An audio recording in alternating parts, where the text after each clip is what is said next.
A ver, pensemos, ¿qué puede conectar a un caballero de la Edad Media con los miles de millones que se esconden en paraísos fiscales hoy en día? Suena a locura, ¿verdad? Pues la respuesta es una sola palabra: el trust. Una herramienta legal, bueno, una de las más potentes y antiguas que existen. Vamos a ver cómo esta idea, que surgió en plena guerra, acabó siendo el motor de las finanzas globales.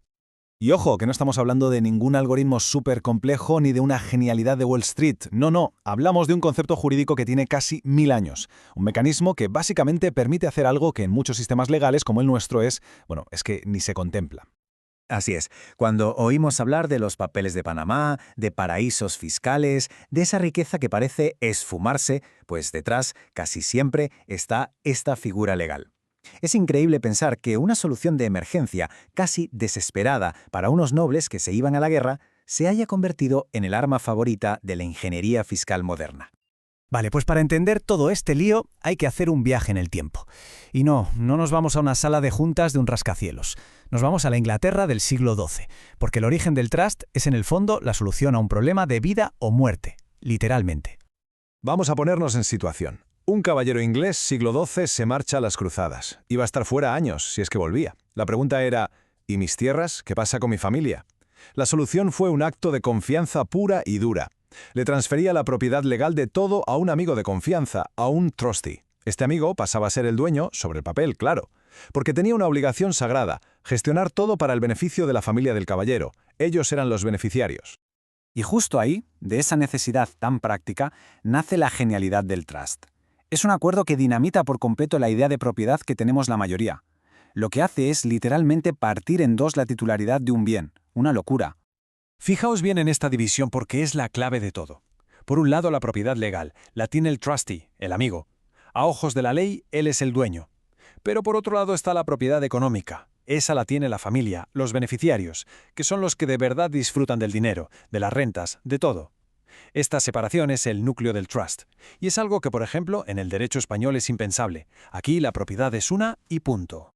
Bueno, pues ahora damos un salto de varios siglos.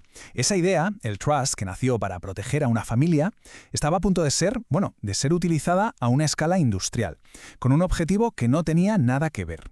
Y aquí entra en escena John D. Rockefeller, que vio en este invento medieval el arma definitiva para levantar un imperio. 40. Ese es el número clave. En 1882, Rockefeller va y convence a los dueños de 40 petroleras rivales para que hagan algo muy simple: que le entreguen sus acciones a un grupito de 9 trustees de su confianza. A cambio, les daba unos certificados del trust que les aseguraban sus beneficios. El resultado: sobre el papel seguían existiendo 40 empresas distintas. En la realidad, un solo cerebro, el de Rockefeller, las controlaba todas. Y claro, lo que creó fue el primer supermonopolio de la historia de Estados Unidos. El poder que acumuló fue tan bestial que la sociedad y los políticos reaccionaron como nunca antes. Y aquí viene la ironía. Por culpa del estándar del trust, a las leyes que se crearon para romper estos monopolios se las acabó llamando leyes antitrust. Sí, antitrust. Son las mismas que, en esencia, siguen regulando el capitalismo a día de hoy. Y con esto aterrizamos en el presente. Vamos a ver cómo esta misma estructura, la que sirvió para crear monopolios, es hoy el corazón de la llamada arquitectura offshore. Esa red global que se usa para mover, proteger y, sí, muchas veces, para ocultar patrimonio. Los protagonistas siguen siendo los mismos que en la Edad Media, pero el escenario ha cambiado, y mucho.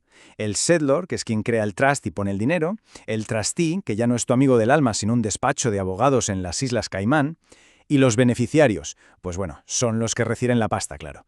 Y a menudo lo hacen sin que su nombre aparezca en ningún papel como dueño de nada.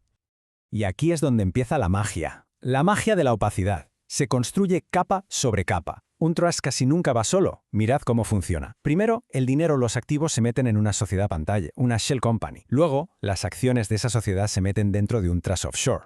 Y ¡zas! En ese mismo momento, el dueño original queda legalmente desconectado de su propio dinero. A partir de ahí se pueden añadir más capas, como accionistas nominales, que son testaferros de toda la vida, hasta que seguir el rastro del dinero es prácticamente imposible.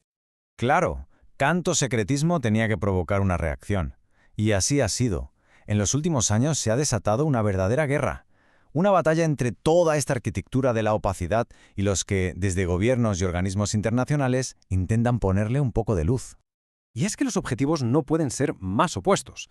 Por un lado, el mundo offshore que busca el anonimato, pagar cero o muy pocos impuestos y la máxima confidencialidad, y por el otro la regulación internacional que busca justo lo contrario, transparencia total, que los países intercambien información fiscal y sobre todo saber quién es el beneficiario final de todo ese dinero. Para esta guerra, los reguladores han sacado su arsenal. Por ejemplo, el CRS, el Common Reporting Standard, que básicamente obliga a los bancos a archivarse Hacienda de las cuentas de sus clientes extranjeros, o los registros de beneficiarios reales, los SUBO, que intentan ponerle cara y nombre a quien está detrás de las empresas pantalla. Y más recientemente, el Impuesto Mínimo Global, que busca quitarle el atractivo a los paraísos fiscales poniendo un suelo del 15% a las grandes empresas.